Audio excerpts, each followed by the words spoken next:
Students, আজকে আলোচনা করব ফিলোসফির একটা বিশেষ টপিক। সেটা হচ্ছে যে অনুমানের তিনটে যে পদ থাকে সেই তিনটে পদ সম্পর্কে আলোচনা করব, অর্থাৎ পক্ষ, সাধ্য ও হেতু। এটা হলো ফিলোসফির একটা বিশেষ টপিক। এবারে এই যে ফিলোসফির যে বিশেষ টপিকটি, অর্থাৎ পক্ষ, সাধ্য, হেতু, এই ধারণাটা সম্পর্কে তোমাদের একটু আলোচনা করছি। আমরা জানি যে অনুমিতির তিনটে বচন থাকে এবং প্রত্যেকটা বচনে তিনটে করে পদ থাকে। এই তিনটে পদ কিন্তু দুবার করে ব্যবহৃত হয়। এই তিনটে পদ হলো, একটা হলো পক্ষ, দুই হলো সাধ্য, আর তিন হলো হেতু। এই সাধ্য, পক্ষ, হেতু কাকে বলে এই সম্পর্কে আগে আমি জানব। প্রথমে হচ্ছে যে পক্ষ, সাধ্য, হেতু, এই প্রথম পক্ষটাকে আলোচনা করছি। প্রত্যেকটা অনুমানেই আমরা সাধ্য পদটিকে একটা না একটা স্থানে প্রমাণ করতে চাই। এই যে স্থান, এই স্থানটাকে বলবো পক্ষ। অর্থাৎ এখানে যদি বলি যে পর্বতে ধূম আছে, তাহলে কোথায়, কোন স্থানে? না, পর্বতে। এই পর্বতটা হচ্ছে পক্ষ। এটা আমি একটা এক্সাম্পল দিলাম। অর্থাৎ যেখানে সাধ্যকে প্রমাণ করা হয় সেটাই হচ্ছে পক্ষ। এবার অনুমানের উদ্দেশ্য হচ্ছে সাধ্যকে পক্ষে প্রমাণ করা।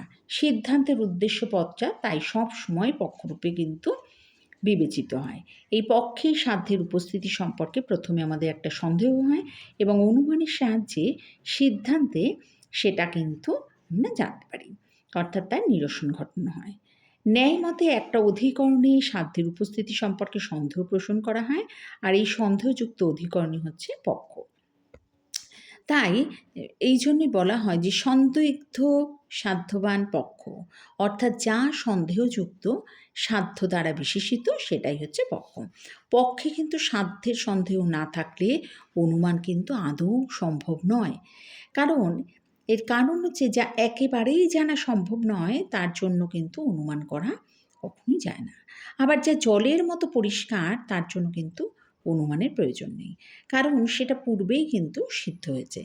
সেই জন্য সন্দেহযুক্ত পক্ষে সাধ্যের অবস্থানের জন্য অনুমানের প্রয়োজন হয়। আর এক্ষেত্রে একটা এক্সাম্পল তোমার তো আগে একটু দিলামই।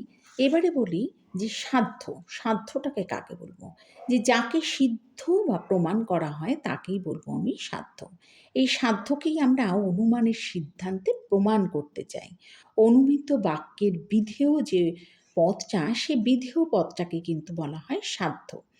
এই সাধ্যই হলো পক্ষের স্বীকৃতি বা অস্বীকৃতি, অর্থাৎ স্বীকার করা বা অস্বীকার করা। যাকে সিদ্ধান্তে উপস্থাপিত করা হয়, অর্থাৎ সাধ্যই হলো পক্ষের স্বীকৃতি বা অস্বীকৃতি। যাকে সিদ্ধান্তে উপস্থাপিত করা হয়, সাধ্য হলো পক্ষের একটা বিশেষ ধর্ম। এই ধর্মকে আমরা কিন্তু প্রত্যক্ষ করতে পারি না, কিন্তু পক্ষে অবস্থিত হেতুরূপ চিহ্নের সাহায্যে তাকে কিন্তু পরোক্ষভাবে অনুমান করে নিতে হয়। প্রত্যেকটা অনুমানে কিন্তু আমরা কিছু না কিছু প্রমাণ করতে চাই।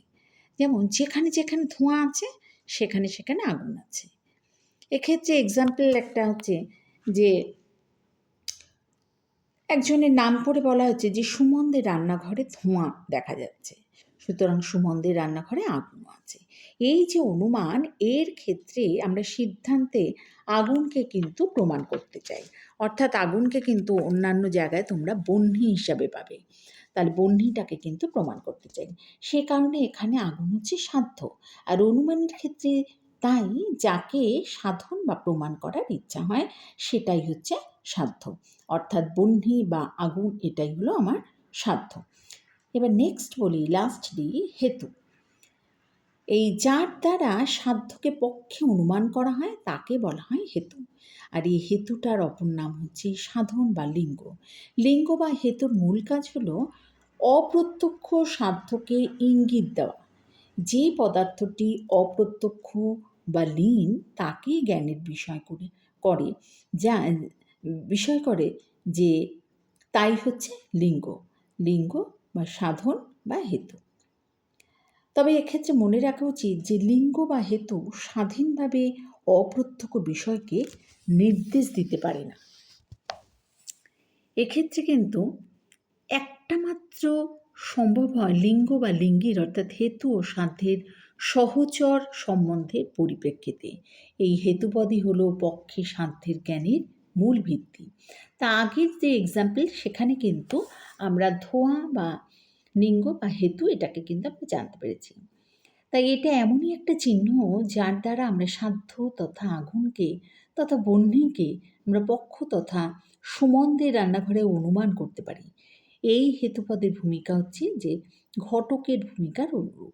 এই হেতুপদটি একবার সাধ্যের সঙ্গে মিলিত হয় এবং আর একবার পক্ষের সঙ্গে মিলিত হয় এবং সিদ্ধান্তে কিন্তু নিজে উপস্থিত না থেকেই পক্ষ ও সাধ্যের মিলন ঘটায়। এই কারণেই হেতুপদকে অনেক সময় মধ্যম পদরূপেও কিন্তু বলা হয়।